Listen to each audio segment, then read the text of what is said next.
can never find it.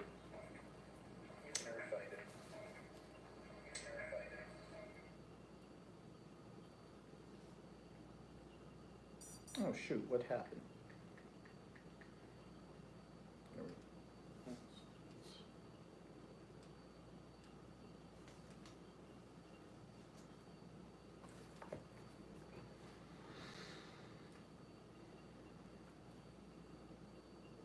Okay, Teresa's here. Hi, Teresa.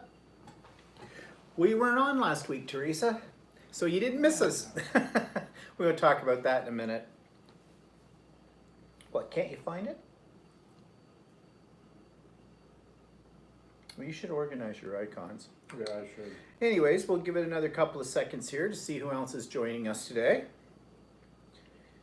And Teresa, where are you from? I forgot.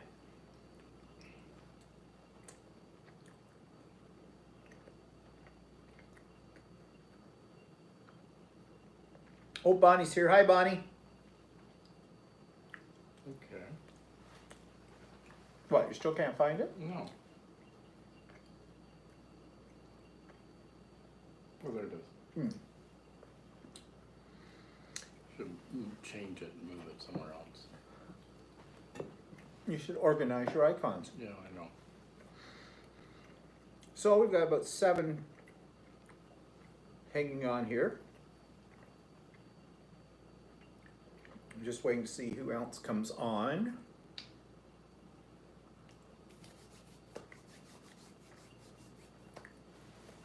Maybe too nice of weather for everybody to be inside looking at this.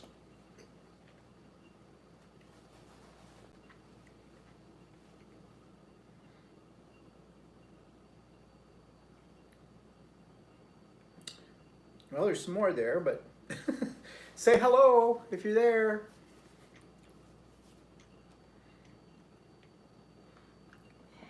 And I trust everybody can hear us okay. Oh, Janine's here. Hi, Janine. Is Andy coming on today, Janine? Do you know?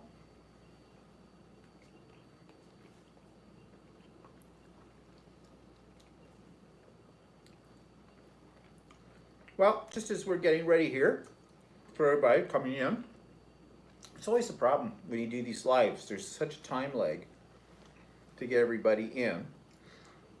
We are having dips with naan. So a little hummus, a little baba ganoush, and a little tzatziki. Hi, Andy. And today's flavor in our cocktail is, what was it? Papaya, pineapple,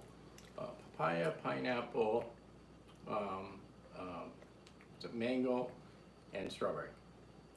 Okay. It's a little thick. Yeah. It's sticking in my straw. Must be the strawberry. Oh, Roy is here.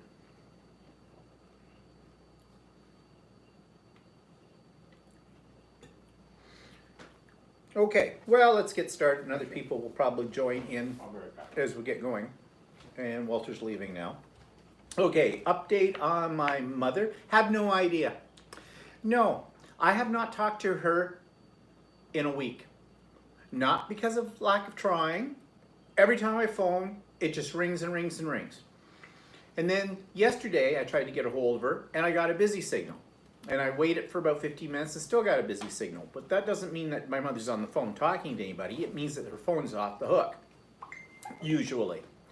And so I texted my sister because, well, on the off chance, my sister might have been talking to her at the time that I was trying to call her. And my sister said, nope, she talked to her on Tuesday. And I said, oh, she picked up the phone for you.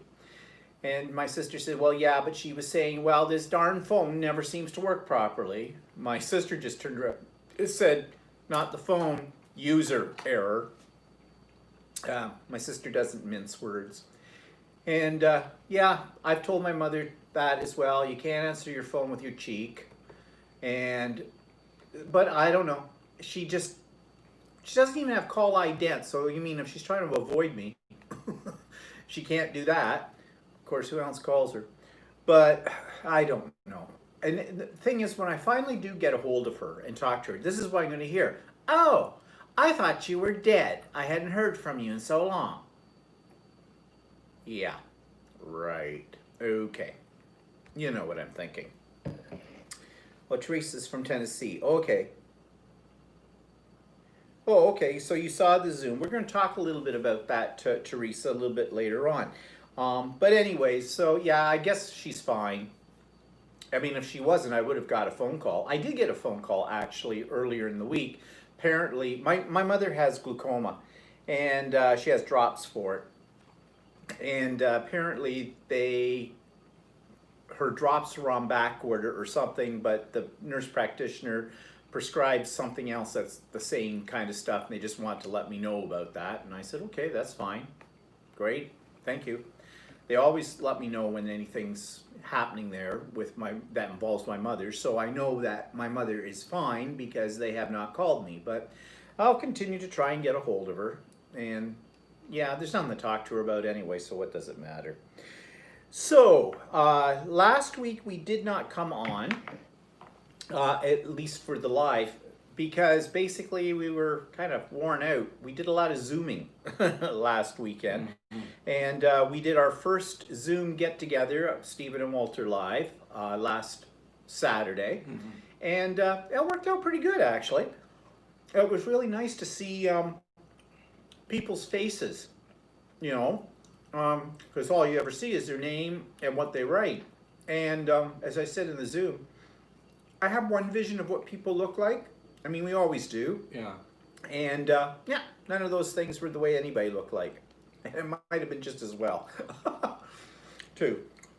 But it was kind of fun, and the technology seemed to work pretty good. So we just figured, well, we won't bother on the Sunday because we talked about everything we wanted to talk about anyways, pretty much on the Zoom. So it would have been a repeat. Yes, Billy, it was a lot of fun, actually, and we will do it again, but later on in today's live, I want to talk a little bit about that. I want to talk about Zoom in general, because Zoom right now is the big way that we're all staying in contact, it seems, during our major isolation. So I want to talk a little bit more about it and get your thoughts on maybe some things that could be done with Zoom in terms of our lives and other things we do. So anyways, that was kind of fun, and right after that, well, a few hours after that, we had a Zoom party. It was, and the people that were on Zoom last week have heard about that. It was Pride weekend here in our area where we live, and traditionally that means that the big Pride parade in Toronto would have been going on last Sunday, but of course, none of that's happening this year. And so we decided to have a little Pride get-together with some of our friends through Zoom, just a small number of us. And so we did. We played some games that I had found online. The screen sharing thing really works pretty well. And actually, I think our party was on for about 4 hours. Yeah. From about 7 to 11 o'clock, which I found surprising. But actually, it was kind of fun.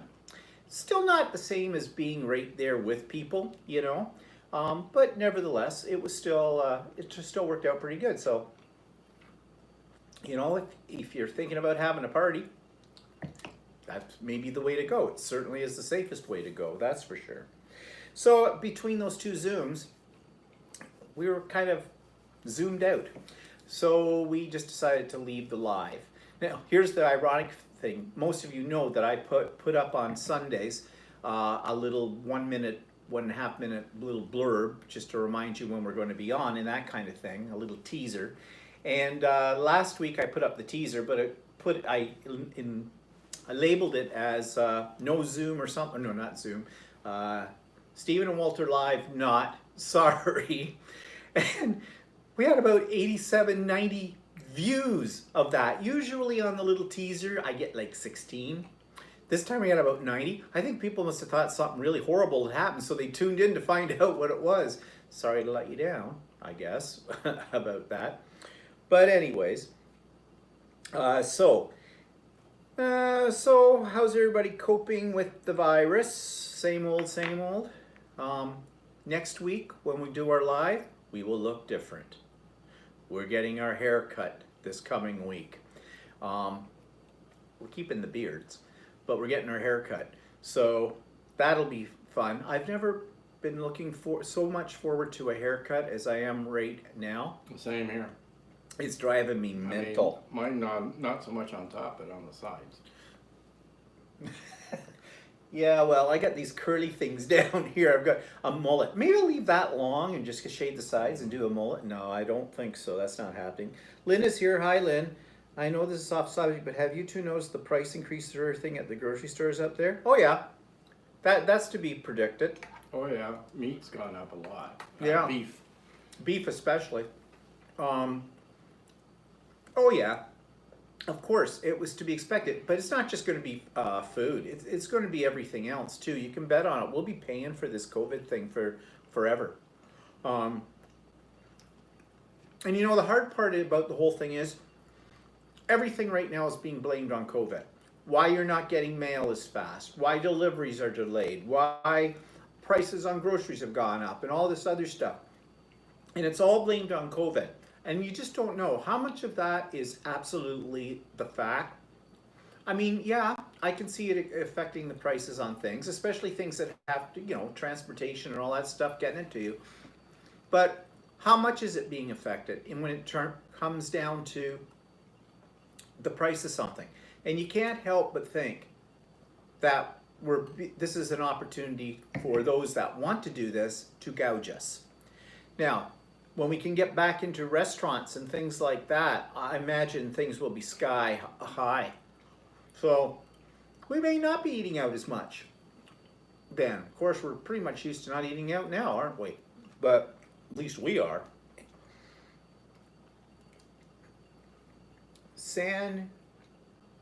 I don't know how to say that. San Difo? Difo? I don't know. Where is that, Lynn? Can you tell us? I've never heard of that place. Is this San Diego? Oh. Yeah. Ooh, spell check. Yeah, okay. San Diego. I have heard of that. In fact, we've been there. Many years ago we were there. Very nice place, actually. It was a spell check. Yeah. Oh, yeah. That happens. Yeah, there we go. Yep, San Diego. Okay. Yep, we've been there. It's very nice. So, yeah, I guess we're going to be paying a lot. And what I'm afraid of is to see what our tax bill is going to be come next year. Because our government's just been shelling out money I think I've mentioned this before, the government's always cried that they have a deficit. And then suddenly the crisis comes up and money's coming out of nowhere. And, well, it's a good thing, I guess. It's helping people out in the whole bit. But none of that's free. We're all going to be paying for it in our taxes. And I think I mentioned this before. We're getting none of that money from the government because we do not qualify for any of that. And I'm not really complaining about that because basically if we did qualify for it, it means that we're in a very bad situation. But the fact is we will be paying for that money as well as everybody else. And we're not getting any of it. But that's the way taxes work, right? Oh, Lynn says she needs a margarita. Well, go for it. So anyways, yeah, I've been feeling a little bit lately like I want to get out. And then, I mean, like I said, getting your hair cut's real exciting. We did go to the Quilt Store on What day was that? Thursday because I had to take in, okay, update on the sewing machine situation, okay? I still don't have it back. I think the owner of the Quilt Store, who's been working with it, sounds to me like she'd pretty much like to take the whole sewing machine and probably shove it up my rear end, or somebody's rear end. So we went in last Thursday to the store to get a few things, and while we were there, the phone rang, and it happened to be the owner of the store that I'm dealing with. No, you're forgetting. What? That happened the week before. Oh, was that the week before? Yeah. Oh, You yeah, I came told in- you about that. No. Oh yeah, okay. Anyway, she wanted me to bring in the embroidery unit for her machine, which I have right now, to try it out. So we took it in this past Thursday, but she wasn't there because apparently there was a mask emergency or something. She was making all these masks for something. I wasn't sure what it was for, but someplace that needed them. So now she has the embroidery units, both of them, mine and hers, and my sewing machine. So I can't do any embroidery, but I can sew. And that's where it stands. Don't know yet what's happening with that. So where else did we go? Oh, went to pick up a prescription. Oh. Yeah, tell them about when you got there about yours. I reordered. I only have 2 prescriptions. I reordered them online Hi, Dana. a week ago. Dana. And I got a response that they were ready. So I went in to pick them up, and it turned out the only one was ready. The other one wasn't ready. They said that there would be a delay on getting it, and it would be ready in about a week's time, which was okay. I still had lots. And so I went in. It said they had it ready the other day. So I went in the other day to pick it up, and my insurance plan only covers generic drugs if there's a generic option. So the lady at the drugstore said, well, it's still on back order, but we're giving you 2 weeks supply, right? And I still have lots, so I didn't really need the 2 weeks supply. But anyway, I said, okay, fine. And then she rang it up and it said $259. And I said, what? For 2 weeks supply? It turns out it was the authentic drug, right? And instead of the generic drug, and my plan won't cover authentic if there's a generic option. So anyway, I said to her, I said, well, I don't really need it anyway because I've got lots from previous prescriptions and stuff that I still have. And I don't think it's been expired. So I said, I can last till 2 weeks time. So anyway, I got a message this morning said it was ready. And I thought, what's going on? Yesterday you didn't have it and today you had it. So I phoned the drugstore. I said I didn't want to make a trip unnecessarily. And I said, is this the generic one and all this other stuff? And they said, oh yeah, it is. And all this other stuff. So I went there and picked it up today. Turns out they gave me the brand name, but they charged me the generic price. So go figure. I don't know how they can absorb that. But anyway, so. Well, the whole thing with the prescriptions is they told us back about 2 months ago, 3 months ago, oh, in case there was a shortage on drugs and that, instead of getting our usual 3-month supply in one fell swoop, they were only going to issue you a 1-month supply. And I talked all about that at that time too. That means having to make these trips in every month, you know, in when you shouldn't be going anywhere. And on top of it all, they charge you a dispensing charge that is not covered by, or completely covered by our health insurance that we have. So you're paying 3 times for the amount because you have to pay that every time, whereas you pay it once when you get a 3-month supply. So instead of, 1 month at a time, and then you're still paying this dispensing charge, which is about the same as if you're getting a 3-month supply. And actually, I brought that up to the pharmacist there, but he is the biggest a-hole there ever was. He looks right through you. He says nothing. It's sort of like, customer service not. But anyways, what was I going to say then about that? I don't know. I lost my train of thought. Oh yeah. So you can get your prescriptions. They have a whole program where you sign up and your prescriptions are all online, and then it'll send you a text message when your prescriptions need to be renewed, and they renew it automatically, and then they send you another text message saying it's ready, you can pick it up, and all this kind of stuff, which isn't a bad system. Except since we've now gone back to where we can get a 3-month supply. Apparently that precaution had been lifted. But their system is screwed up because I'm getting these refills now. Every so many days it goes, okay, your prescription's ready. Now I have 3 different prescriptions, but I've got lots of the other. I'm not out of them yet. And it used to be if you went in too soon, they have a record of when you got it filled last. They wouldn't give it to you if you still had like more than about a week's worth of your prescription left. And now I have a stockpile of this stuff. So go and figure that out. I don't know. It's the pharmaceutical company. And what he got with this, funny, they gave him brand name at generic price. Yesterday, they were going to charge you $259. Yeah. Because for a 2 week supply. Yeah. I have 3 months supply.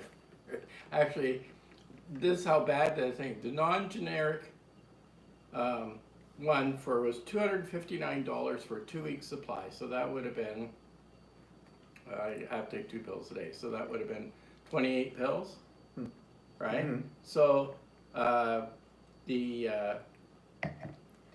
generic one for 3 months supply, which is like 60 pills. No, 60 is it? Yeah. It's 60. No, not 60. It's 180 pills. Right? Was real price was $50. My price, because my insurance, was $8.92 or something like this. Yeah, I don't know. Well, the same thing happened to me way back before the COVID thing happened, where I went in and they didn't have the generic, or no, how did that work?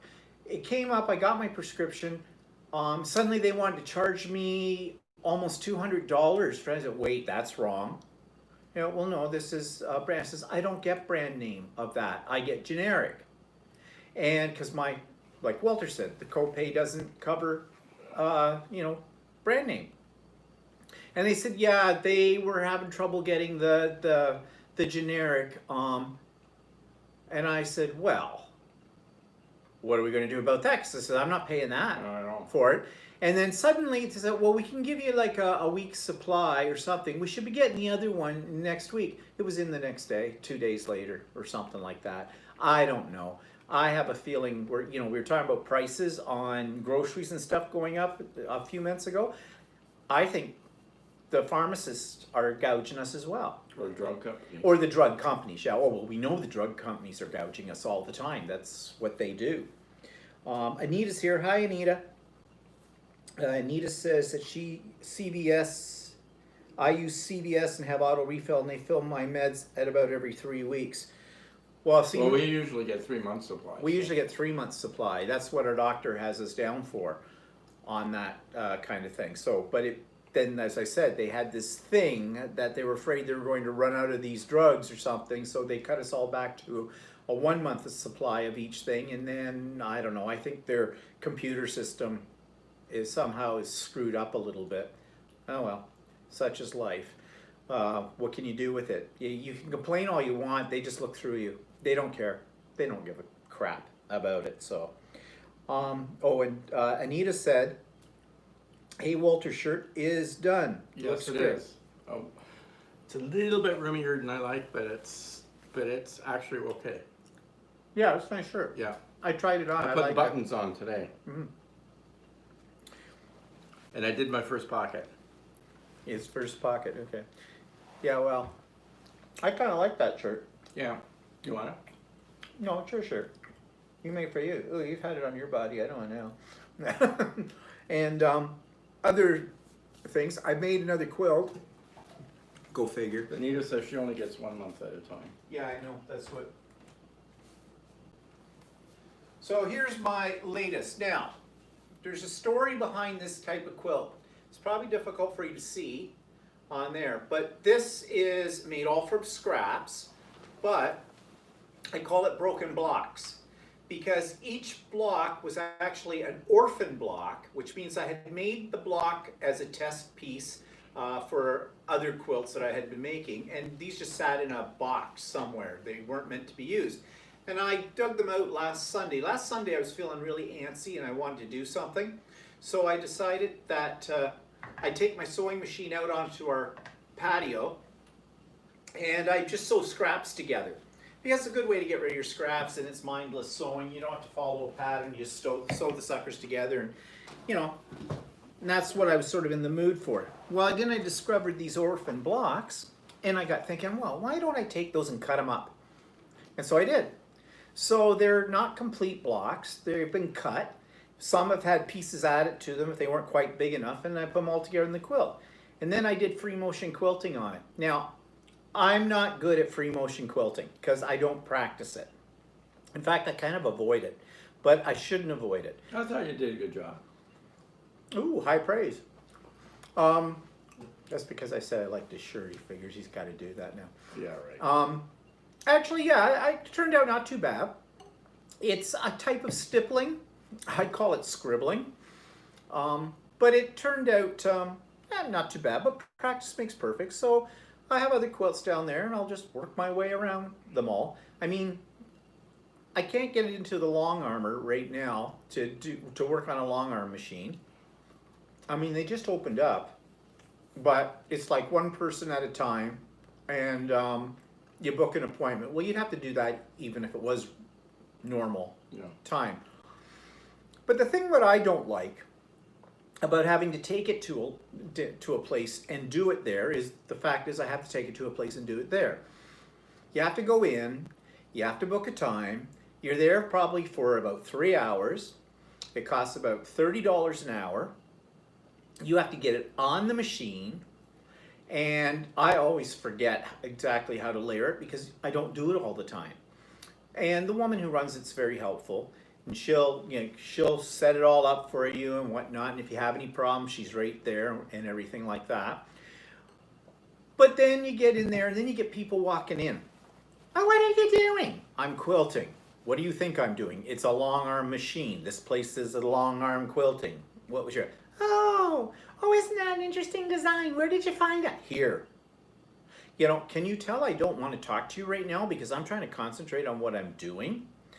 And then when you do have a problem, there's people that come in there, and I swear they just come in for the social aspect of it. And they talk the ear off of the owner. And then you don't want to interrupt them when you're having a problem. But time is money when you're doing this. So it costs me usually around $100 or a little bit more to do a quilt when I'm there. And I just would rather do it at home. So I don't have a long arm machine. Not yet. So I'm going to have to do it on my domestic machine. I figure you should get one of your own, which I'm assuming it's a long arm. Oh yeah, I would love one, Bonnie.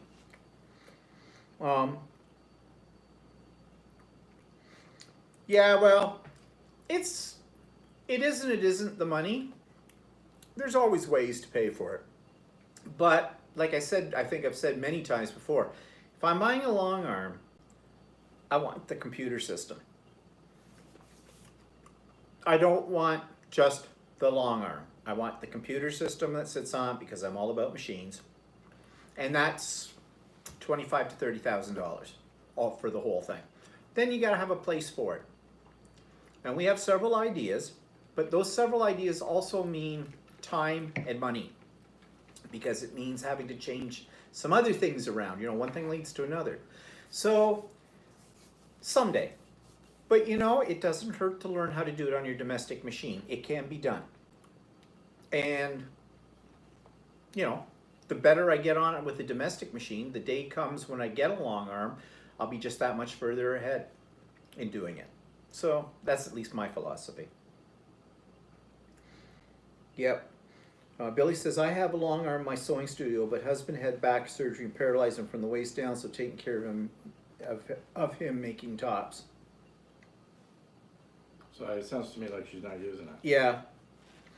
Yeah, that's too bad about your husband, Billy. Yeah, that's a big snag in your plans, right?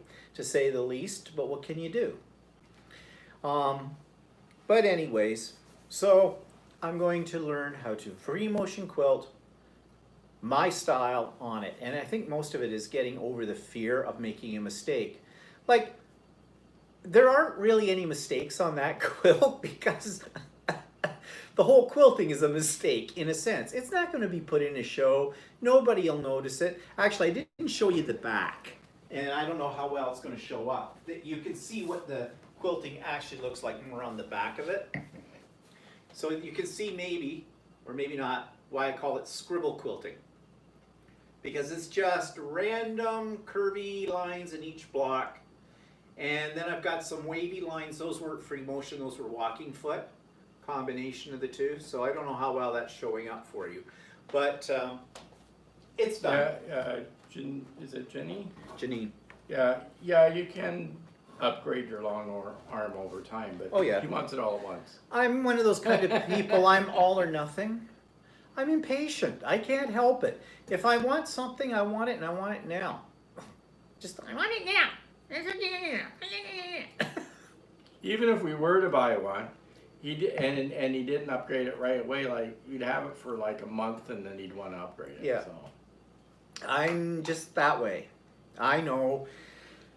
Shouldn't be probably, but yeah, I am. So whatever. It'll happen someday down the road. Or maybe I'll get to the point where I'm very happy doing it on a domestic machine and I won't worry about that. No, that's not going to happen. But we'll see. We'll see. Right now, I would just be happy to get my machine back with my embroidery unit and all working very nicely again. That would be a good thing. But I have a feeling it's going to be going into the headquarters of Janome. Because I don't think they can fix it. I think there's something very majorly wrong with the embroidery arm. So we'll see. Whatever. Okay. So I did get a pattern for another quilt called Glorious and Free. It's a stylized maple leaf. It's done in sort of the colors of the Canadian flag. It's a really nice looking pattern. It's by a Canadian designer. And I don't have any of the fabric for it. And I was talking to Bonnie about this because Bonnie's got the same pattern, but she had the fabric. And I searched online and I could get some of it here and some of it there, and there was some of it I couldn't get at all. They were all sold out or whatever. And I didn't want to order some of it here and some of it there. So I've changed the pattern. In fact, I've changed the pattern twice. I was going to do the maple leaf in sort of rainbow colors that's on it. And I worked that all out. And then I decided, no, don't want to do it that way. So I've redesigned it in another, which I think will be very dramatic when it's done. And, you know, my quilt, I can do whatever I want with it. Yeah, Anita, that's quite true. Teresa Basso. I've bought a baby lock cornet, just 5 feet wide, so it fits perfectly in my small room. I haven't used it yet, though. I need to make a quilt now. So is that a mid arm, as they call it? Is that, or what? I think it's like that one that sits on a table and. I think it's like that Janome that. The artistic. What do they call that? No, the one that Shirley has, a 16-inch with the little wide. The 5 foot wide table. Yeah. Which, yeah, there's an appeal to me for one of those because basically it's still like quilting on a domestic, except you have a bigger throat and you have that table that's going to support your quilt. No, I think what she's got is like a little one that moves around like that one that. Oh, where you put your machine in the. Like you have a small frame. Yeah. Oh, okay. And it works sort of like a long arm. Oh, yeah. Yeah, okay, I get what you mean now. What's Lucy saying? My old brother machine has failed. It will cost more to fix it than it cost. It was one of the first with a computer, so I'm looking for a machine. My main machine is Juki Straight Stitch. And Bonnie, she says that she likes that pattern too that we're talking about, and she changed the colors as well. But she's using the O Canada fabrics. I like the O Canada fabrics, but they're getting scarce now to get a hold of them. I don't know if they're going to continue making those or not in that line. Teresa says she'd say it's the mid-arm, has its own frame. Okay, so that's Yeah. what you're talking about, yeah. Yeah, I looked at those too. But, I mean, on the one that we were looking at, it doesn't come with a sewing machine. You put your own sewing machine in it. No, she has one now there that has a frame that has the 16-inch throat artistic. Oh, that Yeah, one. yeah. Oh, okay. The one though that it doesn't, you have to clamp. Yeah, that one's not the one that she doesn't have that one anymore. That's the Grace frame. Yeah, The okay. Grant. But that one that you're talking about right now that sits over in the Yeah. one side, that one you still have to use Yeah, the yeah, clamps yeah, on it, yeah. right? It doesn't have the, like you have to put those tubes on Yeah. it or whatever. That's what kind of puts me off is putting those tubes on it. I don't know. Well, I don't know, maybe you should seriously look at it more. Bonnie says, I would be happy with the mid-arm and with the regulator to begin with. Yeah, that's something to consider. The stitch regulator would be nice. For those of you that don't know what we're talking about, basically when you're doing free motion quilting on a domestic machine, you are the stitch regulator, meaning that your stitches are not necessarily all going to be the same length because your feed dogs, which pull your fabric through, are down, and you're using your hands to move the quilt under your needle.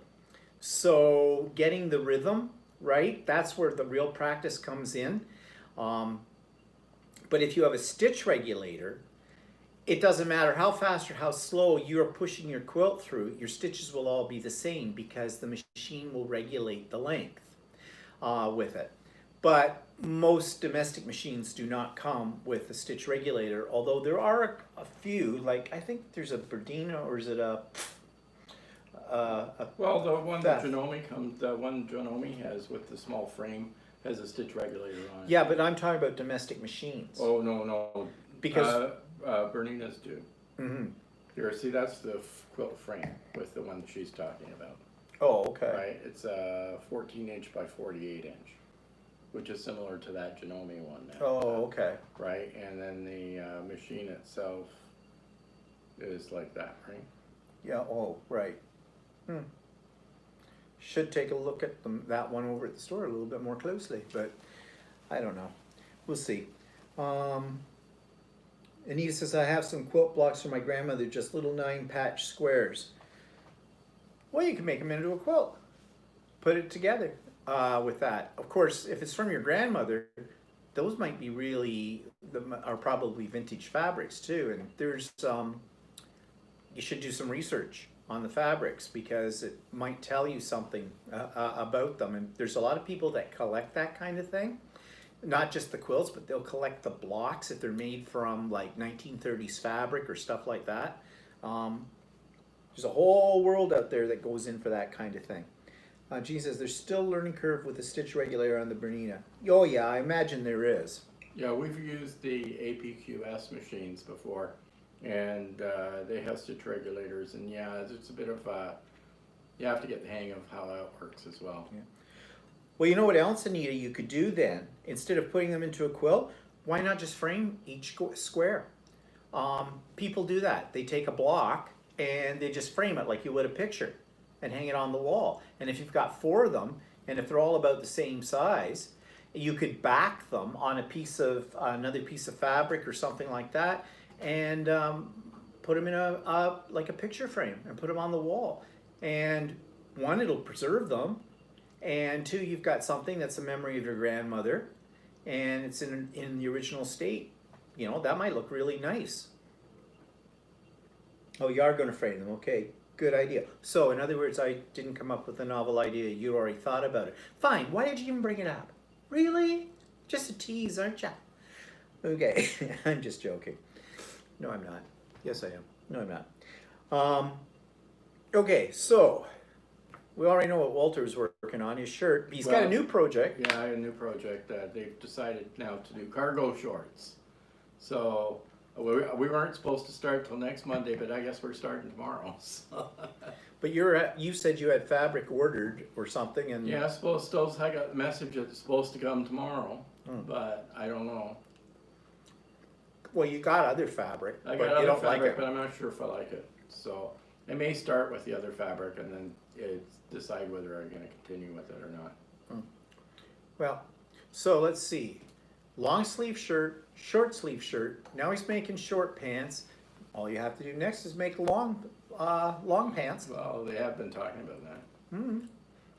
There you go. And then you can move your way into making suits.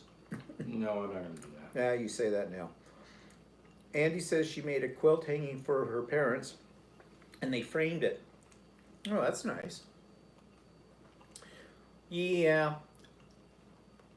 In my family, they have no interest.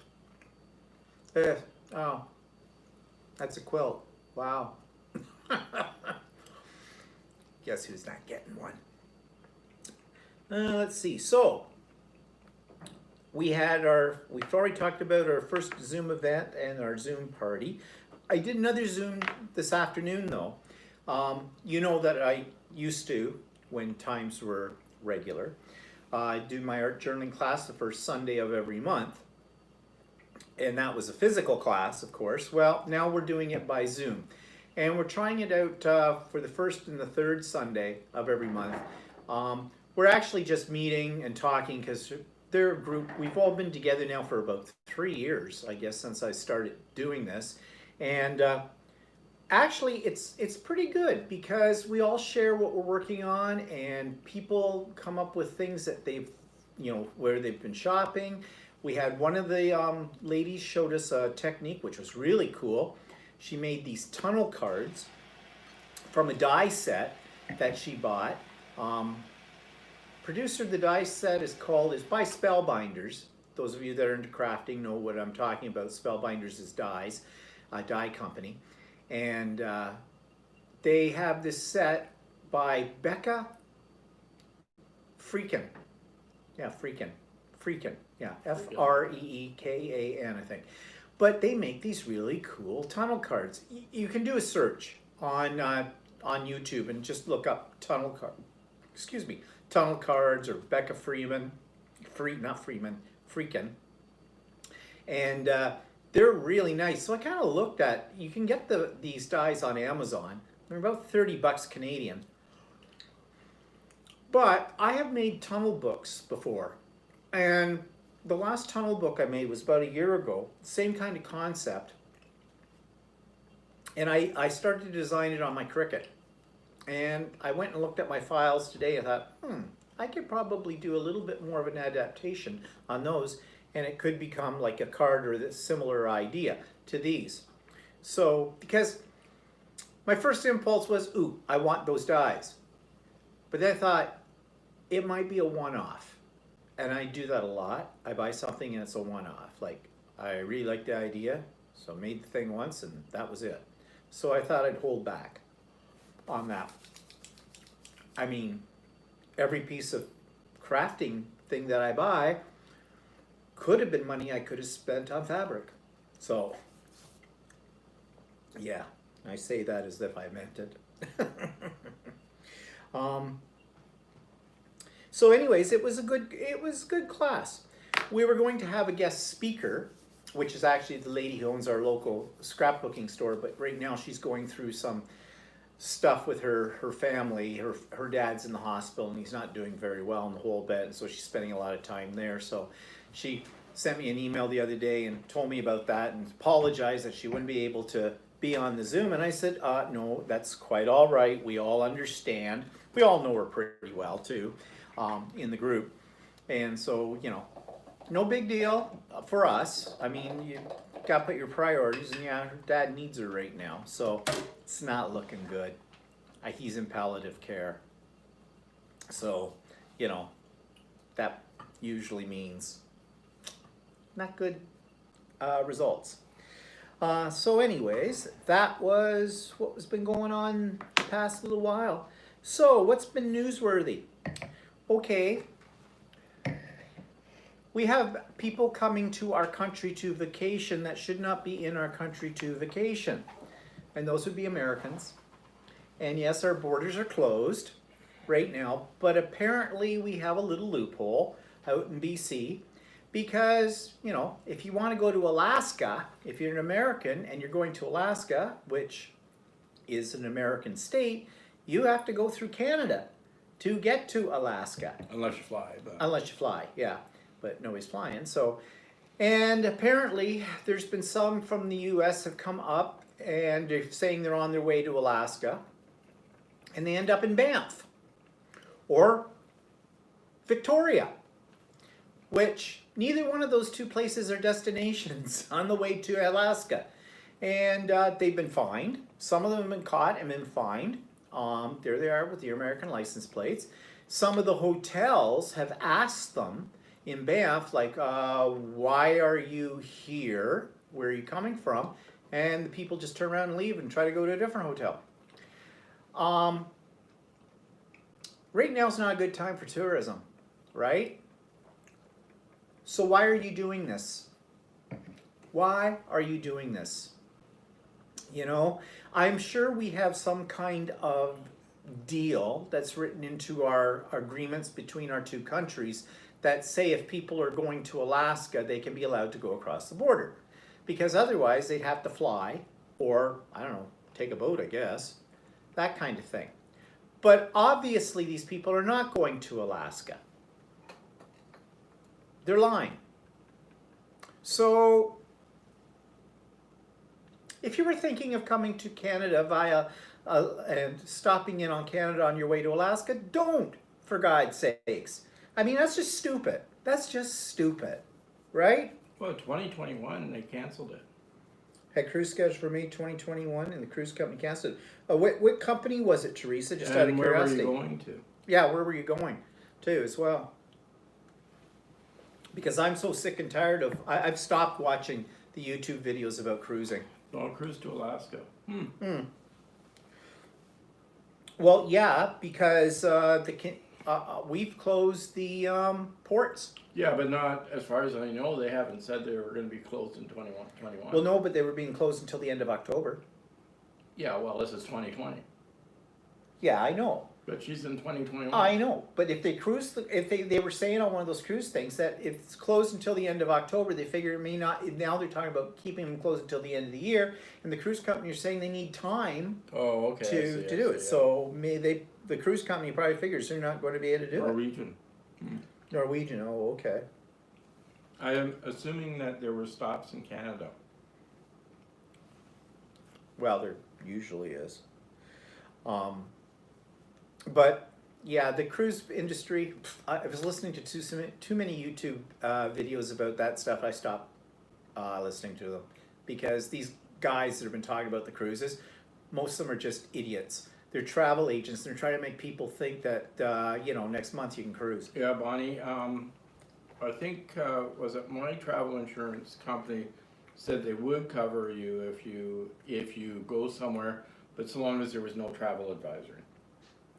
And speaking of cruises, no, we have not gotten our money back yet from the River Cruise Company. We're still waiting.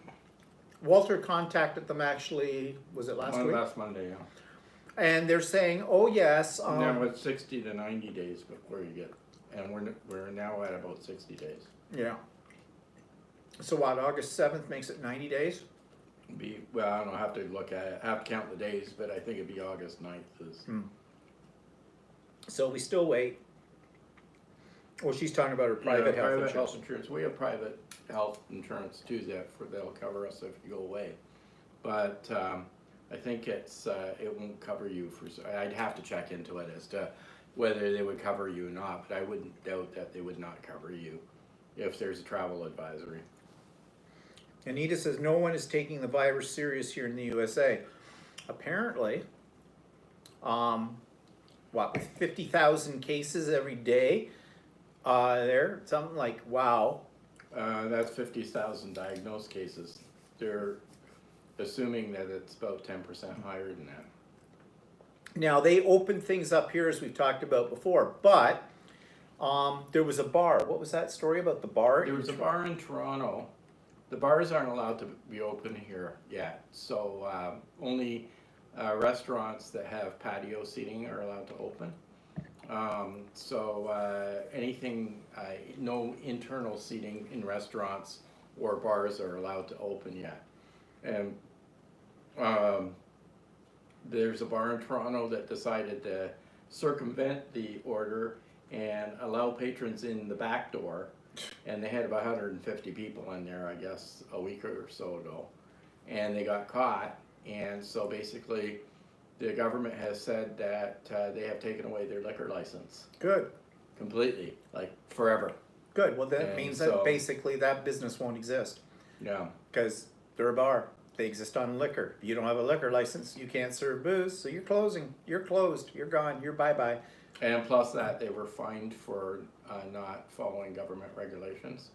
I don't know how much that fine was for though. No, well, hopefully they can't get this appealed or anything like that.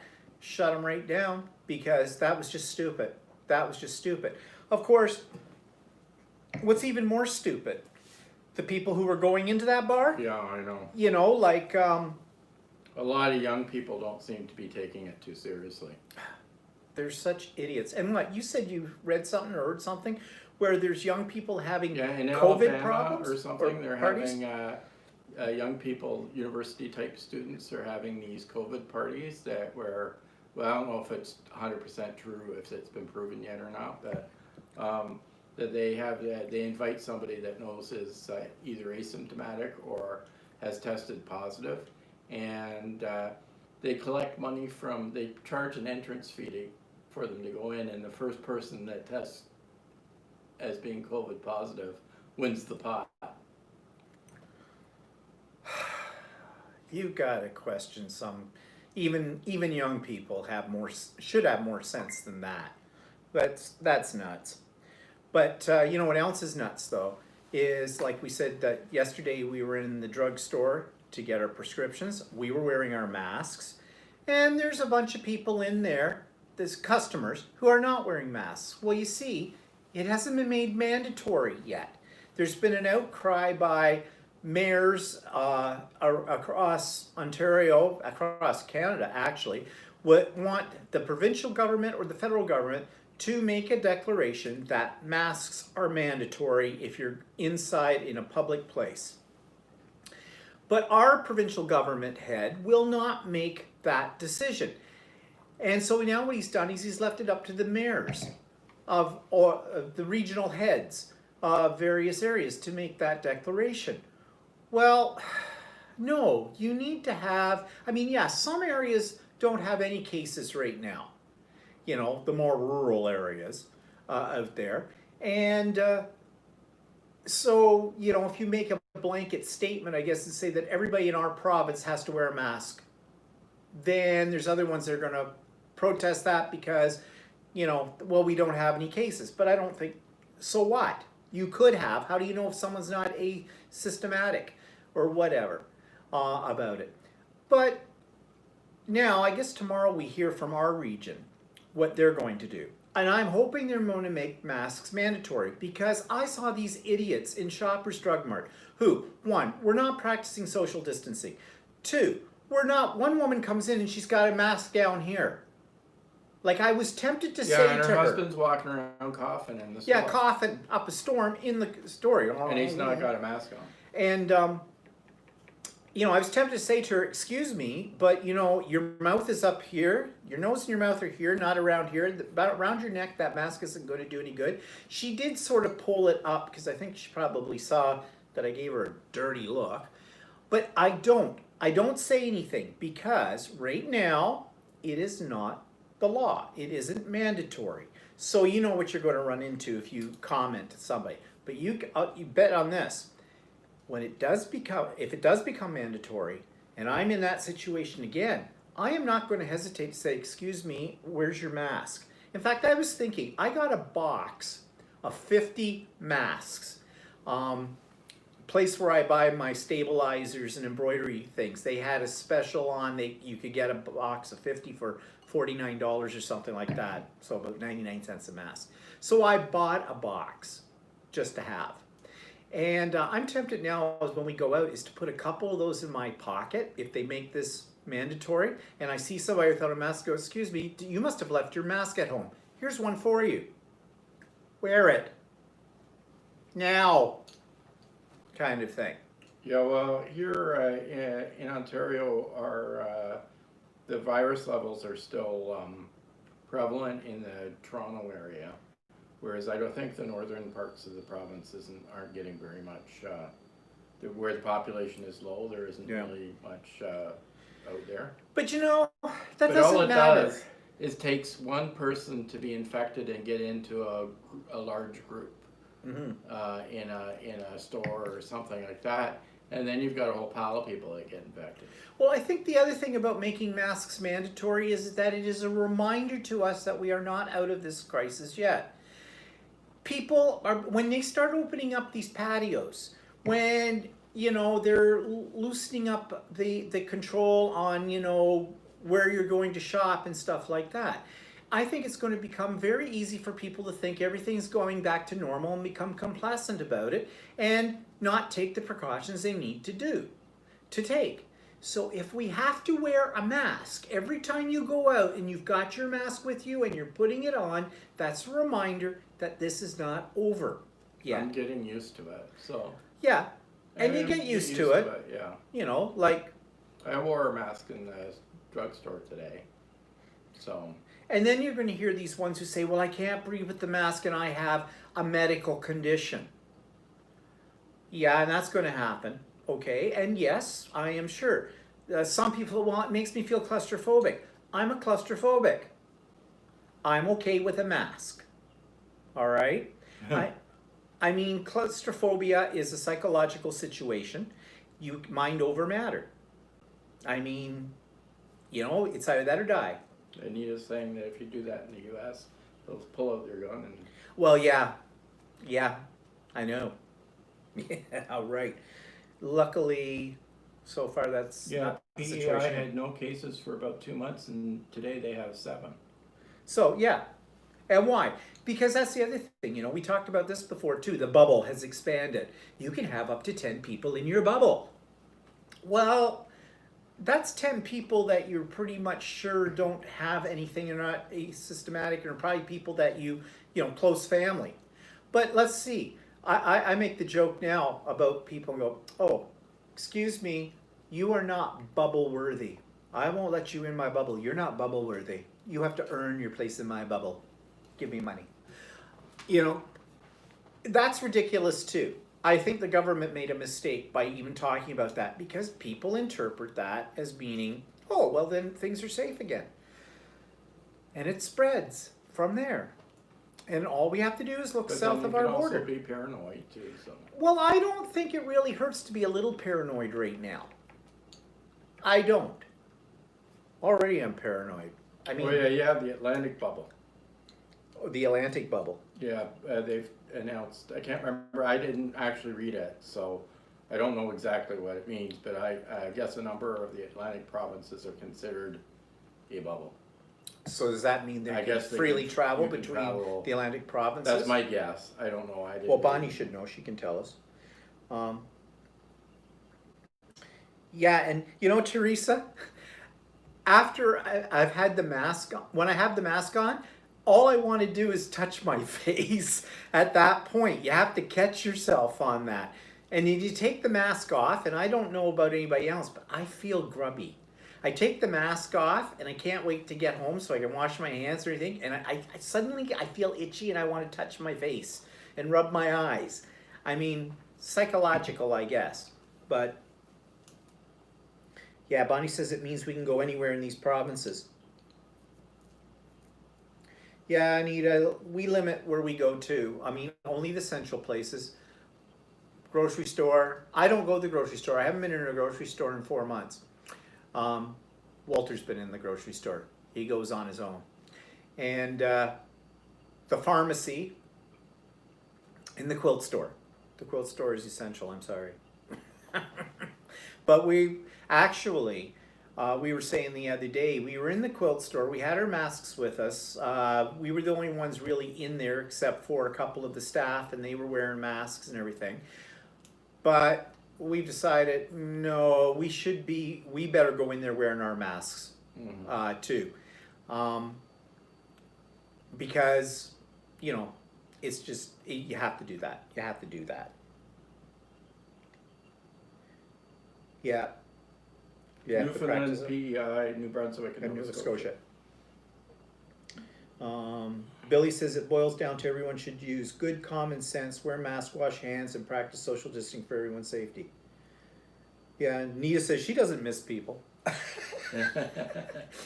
Well, actually, I don't either. But you know what?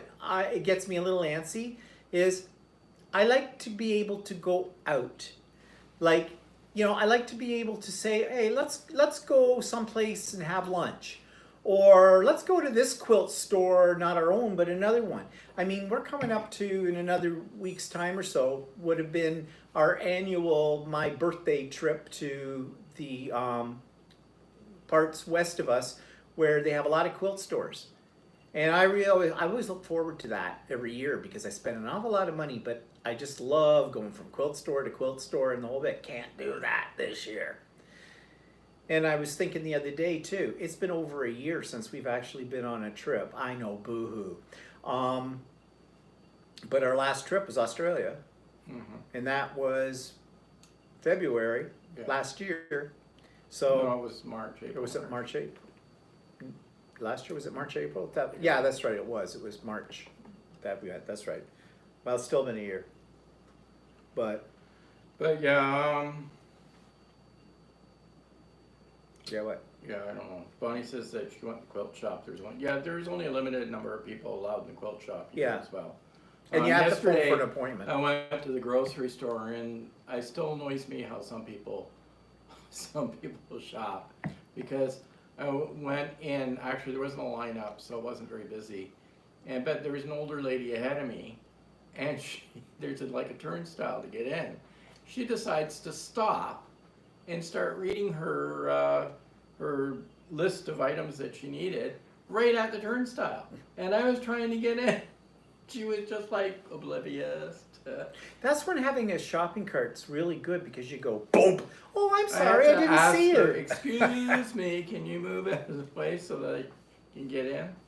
I also had an accident in a grocery store yesterday. Oh. Did you have to change your underwear? I turned, well, not that kind I turned of the accident. cart around, and in the middle of the aisle had a display of K-cups on a cardboard stand, and my cart grazed the edge of the Clean up on aisle 3. And it started to leaning tower of Pisa. I went to run to grab it. Next thing you know, smash all over the floor. Run away, run away! I did, nobody was there. Run away! I took off. I go, and I was so embarrassed. Bonnie says she feels very unusual going into any kind of shop now. Gets a bit paranoid. Yeah, actually, I feel the same way. Billy says, so far the few people in our small town have had very mild to no symptoms at all. That's good. But like I've said, you always get some, there may be somebody that suddenly will get really ill. So, like there's a guy couple of months ago, in one of the grocery stores here. He was 49. He's a manager of one of the grocery stores. He was 49. Now, mind you, he was a little bit large frame, right? And that's considered a negative. What do you call it? Not a pre-existing. Was that? So when you say large frame, you mean he was fat? He was fat. Okay. Right. Like obese. Yeah, obese. Morbidly obese. Well, he wasn't huge. Elephantine. He wasn't that big. No. But anyway, he was 49, and other than being a little heavy, he was apparently in good health. And basically, he got it, and 10 days later, he was gone. Oh, you're talking about that one that happened back? Yeah, COVID. Yeah, Mm-hmm. at the Loblaw store. So yeah, it's a pain in the ass that we can't do the things we used to do and the whole bit like that. But again, It was a high risk because he was overweight. So yeah. But anyways, it's just our way of life now, isn't it? So, other things you can do though to keep your mind off it is, I've noticed that on Netflix and other channels like Prime and that, they're putting out all these really interesting shows, a lot of them lately. It's almost hard to keep up with them. So what have we been watching? Dark. Has anybody been watching Dark? It's in its third season. It's hard to follow now. I can't even explain to you what Dark's about. Florida has time travel. It's time travel, different dimensions. I don't know.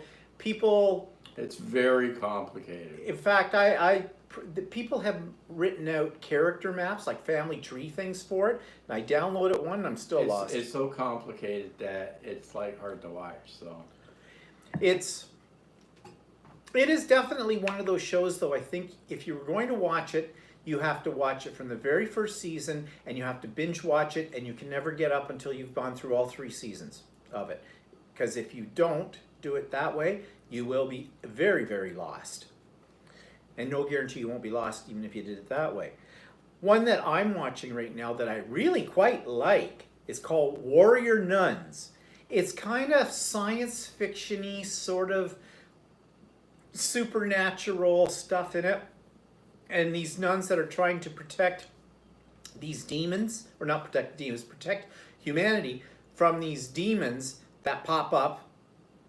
And they have one person in their ranks that, unbeknownst to her, she ends up with a halo stuck in her back. And that's what gives the leader of the warrior nuns their power, kind of a thing. And it sounds a little schmutzy, or whatever you want to call it, cheesy, when I describe it that way, but actually it's actually quite good. I've almost finished the first season. There's only 1 season of it right now. It just came out.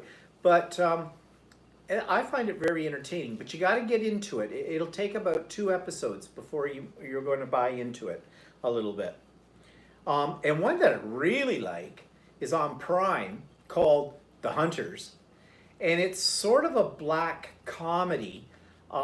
There's a fair amount of gore in it as well, and violence, and it's this group of Jewish people who are trying to wipe out Nazis who have infiltrated the United States. And it takes place like in the 70s. In the 70s, yeah. And it's got Al Pacino in it. Yeah, Al Pacino's in it. And it's actually pretty good.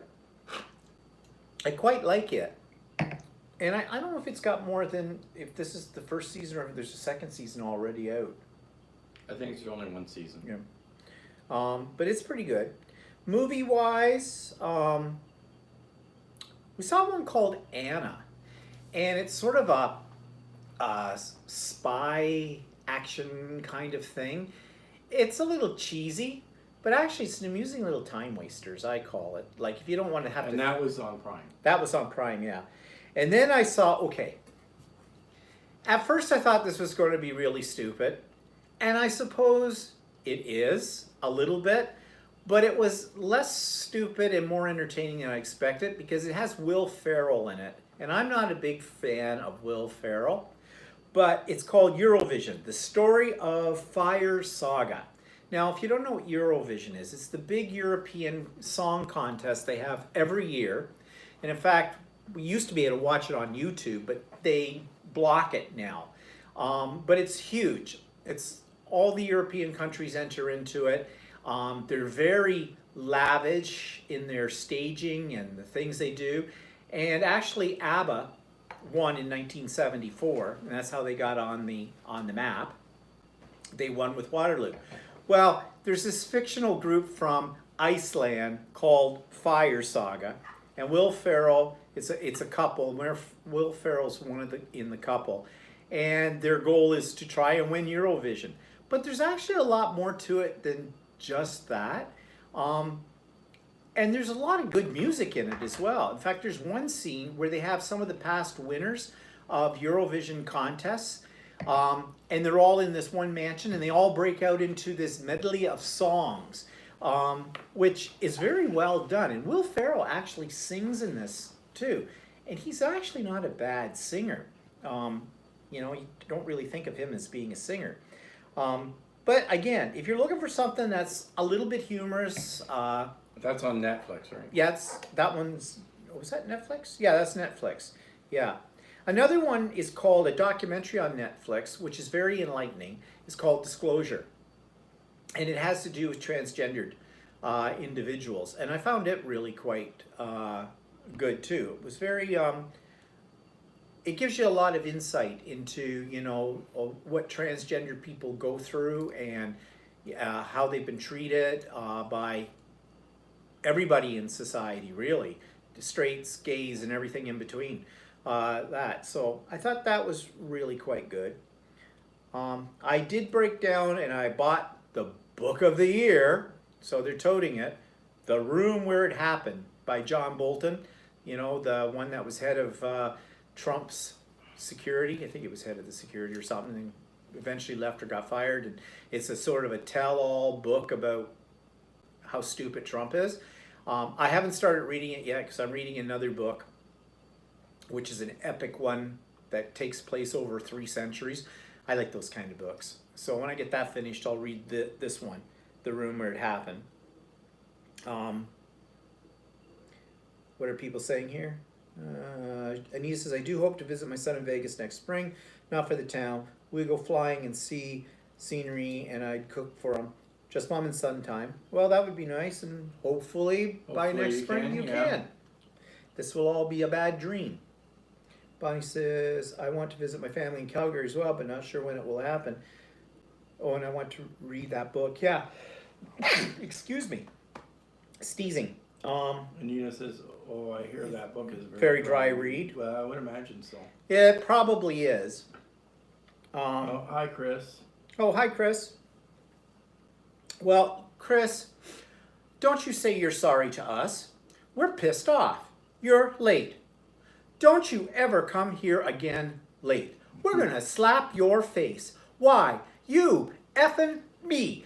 How could you be? Never mind. It's okay. Better late than never, Chris. Bonnie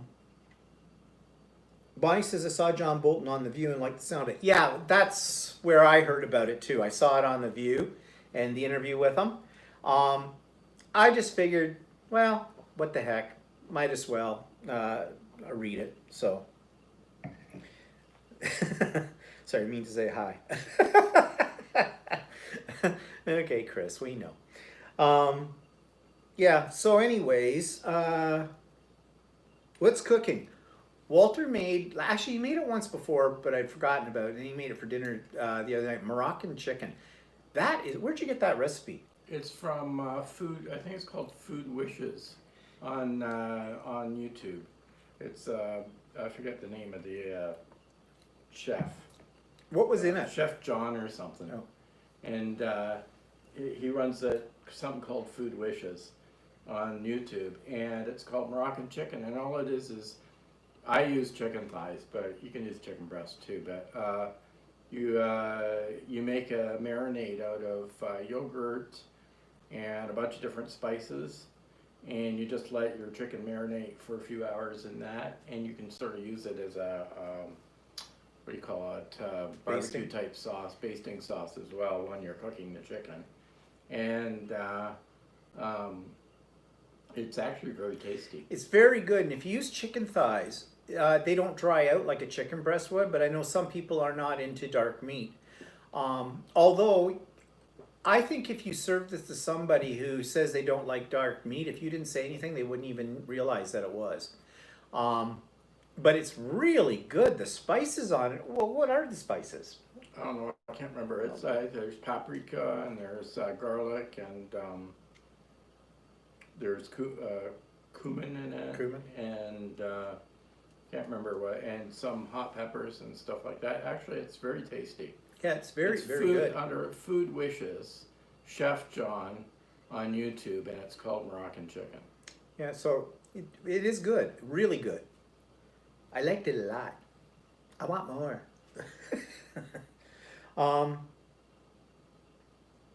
Anita says, I'm wanting to read the niece's book. The niece's book? You mean the niece to Trump, or does he have a niece? Or the niece to John Bolton? Or yeah, actually, I think there was a book from a niece to Trump that I heard on the news or something. Oh, I didn't hear about that. I just recently heard that. I may have to look that up. So anyways, that's what. Oh, and we found a YouTube channel just the other night. It's a Canadian one. It's a guy who lives in Stratford, Ontario. That's where Justin Bieber comes from, unfortunately, for people in Stratford. But anyways, I'm not a Justin Bieber fan. It's called Brittle something. Brittle Star. Brittle Star. He's kind of funny. He does, but also very topical. Actually, I watched several of his, and I think I will review him on one of my future vlogs. But it was actually quite good. I thought it was worth the time. So it's called Brittle Star. So you might want to look that up if you're interested. Oh, Bonnie says she doesn't think, yeah, Bonnie says it is a niece of Trump, and she doesn't think the book is out yet. If someone is suing to stop it, maybe Trump, probably. Well, he was trying to stop John Bolton's book too, but that didn't happen. So, whatever. If he doesn't like what people want to say, he tries to stop them by using his executive powers. Like, really? Whatever. So, that takes us... So I want to talk a little bit about what we can do with Zoom. Those that joined us the last time, I think everybody enjoyed it. And I did post that, as you know, and put it up. And a lot of people watched that. And I've had a few people write comments about it, that they were sorry they didn't join in or couldn't make it or whatever. So we'd like to do another one of those. I don't know when. I'd like to give it a little bit more structure. Although it was fine just chatting, except the one thing that I forgot to do, and I was going to do it, was have people introduce themselves. You know, we just sort of started talking like we do here, and I sort of forgot to, you know, not everybody knows everybody else on there, and we've never really seen each other. You know, everybody has seen us, but we hadn't seen them. So next time I would definitely take some time to do that. I did put out a thing on Idiot Quilter to see if I could get, if people would be interested in doing sort of like a Zoom sew and chat kind of a thing for those who are into sewing. I did get one answer, thank you Janine, and she was the only one who mentioned they would be interested in something like that. So I don't know if that just means I don't have a lot of people on here that saw it or are people who sew or whatever. We were thinking we might do an art attack at some point in time, doing it as a Zoom as well. So I'm just looking to see if people have other ideas. Hi Nairi. 6:45 a.m. Monday in Adelaide, yep. Because maybe you should have the Stephen Walter Live Book Club edition. Assign a book and we can read it and discuss it, etc. I thought about that. But here's the problem for me when it comes to book clubs, because I've belonged to book clubs before. I'm not a fast reader anymore. I used to be, because I had to be. I read primarily just before I go to sleep at night. So I read for maybe half an hour. So it takes me a while to get through a book. The other thing too is, Walter doesn't read. So it'd be the Stephen I'm not book. big on books, so. Because I had thought of that as a possibility. My main problem is maybe if I had it on the computer I might read it, but I don't know, I've just never been a big reader. You know, the only time I ever read a lot was when I used to commute to Toronto and I was sitting on a bus and a train for long periods of time, and I had to do something. So what you're saying is you read a book once, it was read. Yeah. That's the only time in my life that I ever read a lot.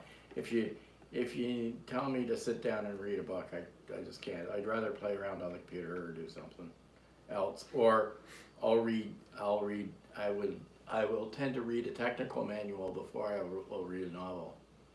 Well, Billy, if you're interested in that kind of thing, all you need to do is send me an email with your email address saying that you're interested, and then that way I will have your email address and I can send you the link if I do it, if you're comfortable with that. I don't give anybody's emails out or anything, so don't worry about that kind of a thing. But I don't know. Nairi says Zoom at your normal time would be better. Would be pretty early for us Aussies. Yeah, I know. And Art Attack sounds good though. Yeah, yeah, Might that's the have to problem. Try maybe doing a Zoom at different times of the day so that other people can join. Well, I have no problem doing it really early in the morning, except you won't be up, and you'd have no problem doing it really late at night, except I won't be up. For it. So yeah, that's the one problem with time zones, you know, getting around that. Bonnie says looking for the recipe for chicken and can't find it under Chef John. Walter's looking it up now for you, Bonnie. So I don't know. There's so much potential with Zoom, and as you know, I got a subscription to it, and I want to do more with it. And now that I have figured out more of the technology, that's good. I think one of the biggest problems I have with Zoom right now is how do I get the link out to people? Because you don't want to post that publicly somewhere. Because actually Zoom just sent an email out today saying that they've put a new privacy policy in where you have to have, if you're a host, you have to have something called a waiting room and or a passcode that you give to people. Well, I have mine set up with a waiting room. And what essentially that means is, and those of you that were on last week with me know what that is, I have to, when you call in, when you click into the link, you don't automatically get into the Zoom. I have to admit you. So I get a little thing comes up on my screen showing me that such and such is waiting, and I click on admit, and in you go. The other way to do it is to give a passcode where only the people with a passcode get in on the Zoom meeting. I guess they've had some problems with trolls. Like everything that's good out there, you always get the ones who want to break the system. And so they have put this in place. But I have mine already set up in my defaults as being a waiting room. So it won't change anything for anybody when they join into mine. But how do you get the word out there? Like I've been putting it out, like I said, in my YouTube. You know, kind of thing in the show notes, and I speak about it during my video. But that's the only way I can do it. You can't put out a general link kind of a thing because, you know, everybody can get it and you don't know who you're going to get, right? Yeah, it is neat. It's a good thing for that. Well, Dana, why didn't you, oh, you didn't watch my Idiot Quilter, the latest one, so that's why you didn't know about it, did you, Dana? Dana. Well, you should watch, and you would know.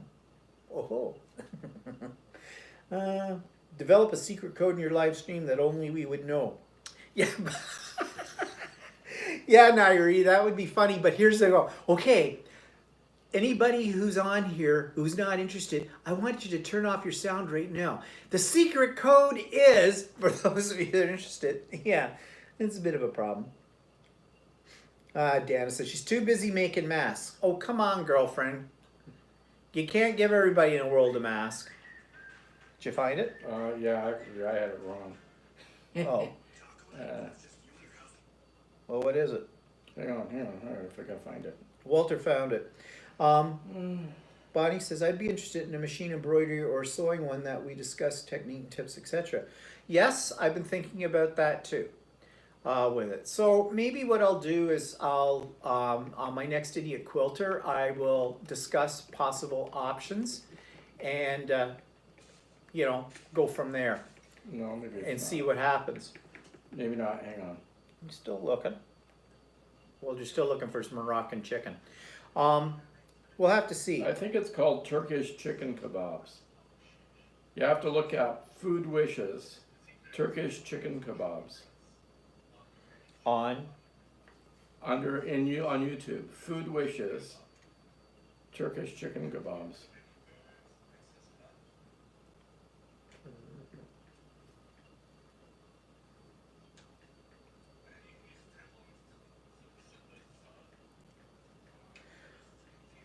Well, Haroon,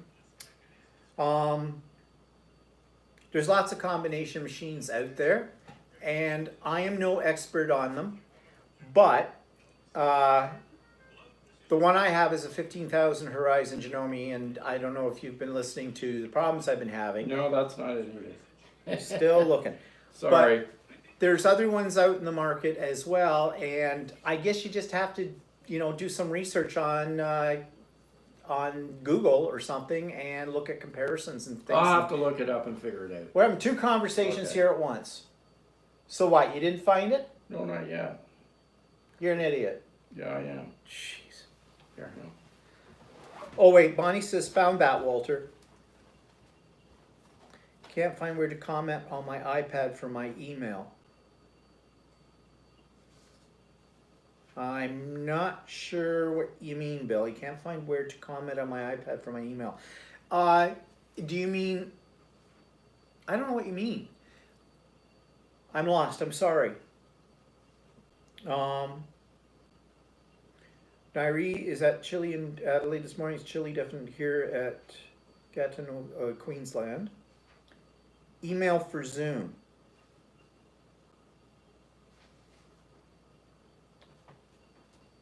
Yeah, it's Turkish chicken kebabs. Okay, say it again so Bonnie can hear it. I'm trying to figure out what. It's Food Wishes Turkish chicken kebabs.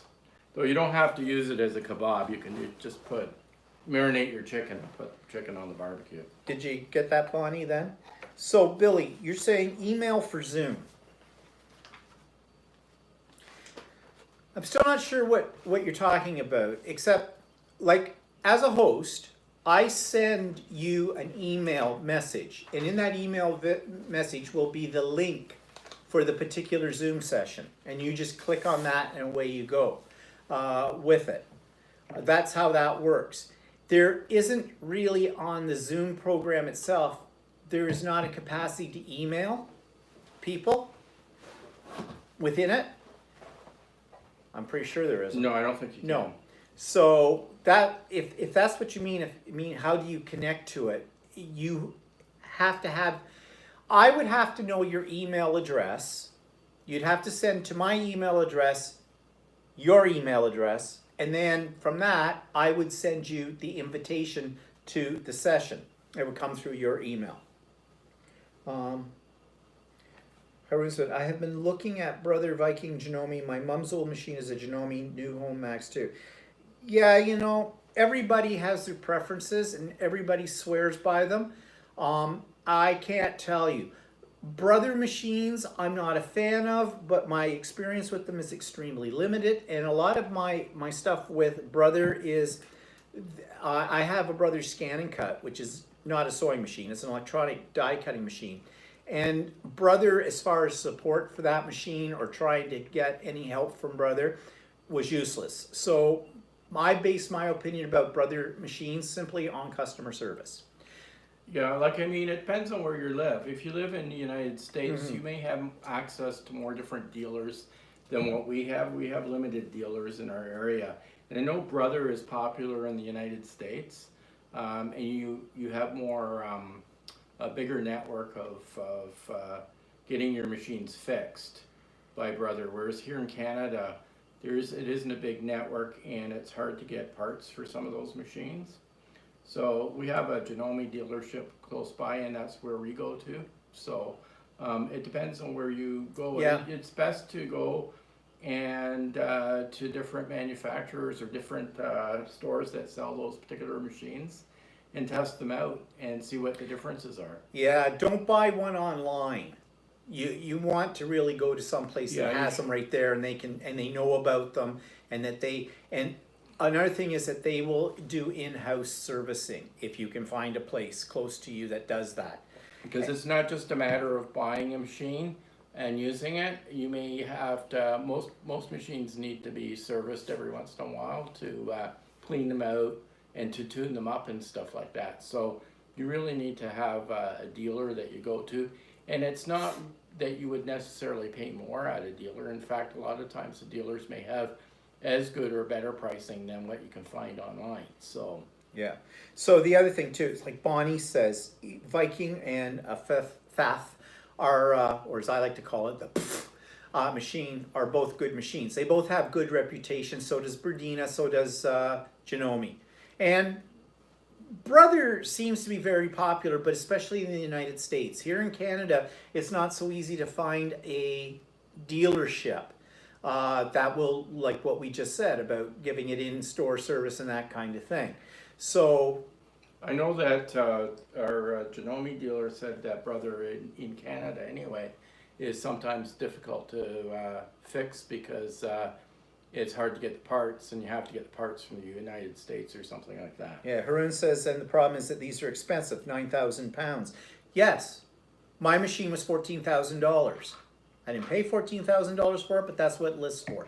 So yeah, when you're getting a combination embroidery and sewing machine, they're going to be expensive. They're a lot of money no matter what with it. So that's the other problem. And if you get some will have a lower end machine, but you won't have as much flexibility. Like you won't have the ability to go to a larger hoop. I know with Janome they have a combination machine. It's a Skyline S9, but they only have 2 small hoops that it works with. Yeah. So Haron says, we have a brother and a Janome dealer about 6 to 7 miles away. Then in that case, since they're so close to you, of course, right now with COVID, I don't know how that's going to work out, but I would definitely say I would go in and tell them what you're looking for and have them demonstrate it for you and the whole bit. And if they just look at you and go, yeah, well, it does this and this and that and the other thing, think it over and walk away from you, or don't give you the time, I wouldn't buy that. I wouldn't buy from that dealership. Because obviously, it's like buying a used car, all right? You need somebody that will give you service and take you seriously. Yeah, and if they don't, then don't give them your money. Especially because these are big ticket items here, okay? Billy, my email address is Stephen Bland, STEVENBLAND, all one word, all lowercase, at simpatico.ca. Simpatico, SYMPATICO.ca. Okay, that's it right there. I don't have on my lives an end page because of the way that we do lives. But if you go to one of my vlogs, you will find my email address right at the very end of the vlog. Just fast forward to the end of my vlog, and in the last 10-15 seconds of the vlog, you will find it printed out there for you as well. I don't put show notes in to these ones because right after we're finished the live here, it gets published to YouTube, and it means I have to go back into it and edit it, and I'm lazy. What can I say? So there we are. Yeah, everybody has their things, and until I had this problem with my Janome, and the problem with my Janome is a rare problem, okay? I don't want anybody to think that the machine, it's all the machine's fault. No, some of it was caused by me, but not completely by me, okay? There are some quirks, but any of these things can happen with any of the machines, okay? So you got to go in and try them.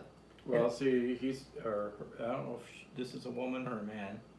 Says, I'll be honest, I've always wanted to buy a Viking. Our local dealer here is in Sheffield. Well, I don't know how far Sheffield is away from you, but if you're really serious about Viking, then maybe you have to go to Sheffield to Then look go at try it out, yeah. I've never heard anything horrible about Vikings, about any of the big names. I've never heard anything. People have their love, though. I like Janome because that's what I have. I have several Janome machines, and like I said, if it wasn't for my dealer as well, that's really was the saving grace, or the one that really convinced me to go with Janome. Actually, just reading an instruction manual isn't necessarily a good sign. You need to have it demonstrated for you. All instruction manuals that come with your sewing machines are all horribly written. Go to YouTube. Look up, there's all kinds of product reviews on YouTube for all the different machines. You get to see them in action, which is a good way right now when we have the whole isolation thing going on. And just watch what people are showing you, what people are saying about them. And you will find lots of information there, which will, I think, would be better than just trying to read the manual, because the manuals give you bare bones. And they're all pretty much the same. Yep, here it is. It sews, you put the sewing machine, you thread it this way. You use this needle, bang. They don't really show you the nuances. Oh, I've got hiccups now. Nuances of any of the machines. Oh, he is a man. Oh, I'm so glad you're a man. Yes, in the sewing. Yes, go for it. Another avenue you might want to go on then, Haroon. Go on to Facebook. Look up men quilting, men sewing, things like that, groups. Join some of those groups and ask your question there, because everybody's using different machines on that, and they will give you an honest answer about what their experiences are and what they recommend and the whole bit. So there's lots of information out there. You just have to tap into it, basically.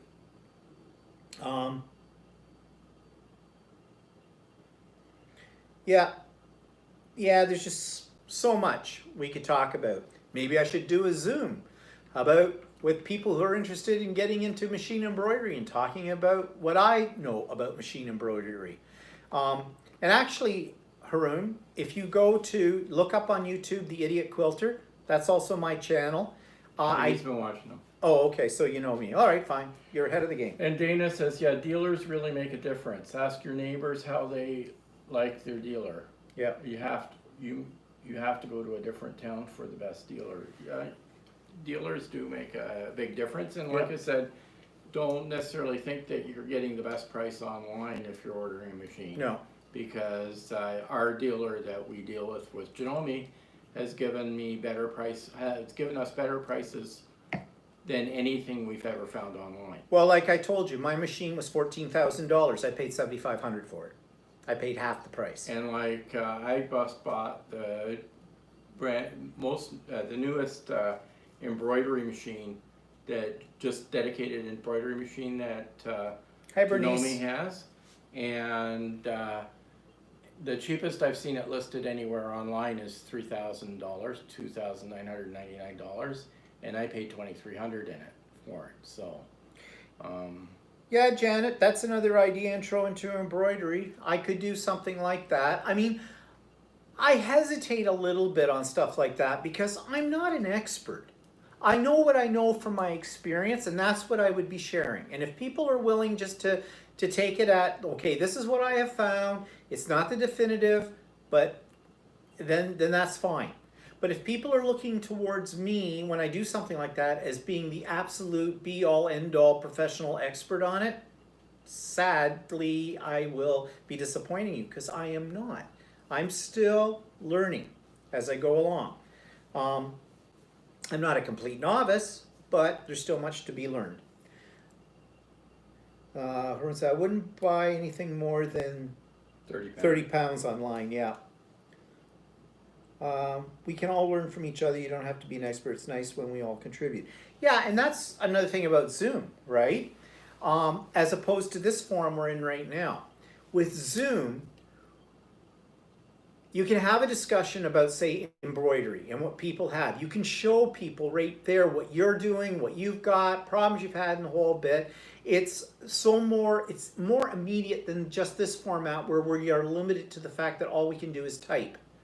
When you can actually talk and see people and they can show you things, that's what I like about Zoom. Bonnie says she's been doing machine embroidery now for 20 years and wouldn't consider myself an expert. Well, I consider that you probably know a lot more than I do, Bonnie. But yeah, we can all learn from each other. So, okay, people, that's our time today. And I still haven't decided yet or come up with I've come up with a few though, thanks to this discussion, about what to do with Zoom. I guess my biggest problem is getting people to come on to Zoom. And I mean, we do have the whole time zone thing, which is a problem, but that's a problem. I don't know how you fix it. I don't think you can fix it. The one advantage of using Zoom too is that you can record the session and then I can post it on YouTube or whatever after the fact for those who weren't able to join up. I did that with the one for us last week and everything, of course with everybody's permission to do so. But we'll see. So if anybody is interested in having a Zoom session, okay, and you've got an idea for a topic, then email me. And as I said, stephenbland@simpatico.ca. Okay, and you'll find my email address at the end of any of my vlogs. Okay, not at the end of any of the lives.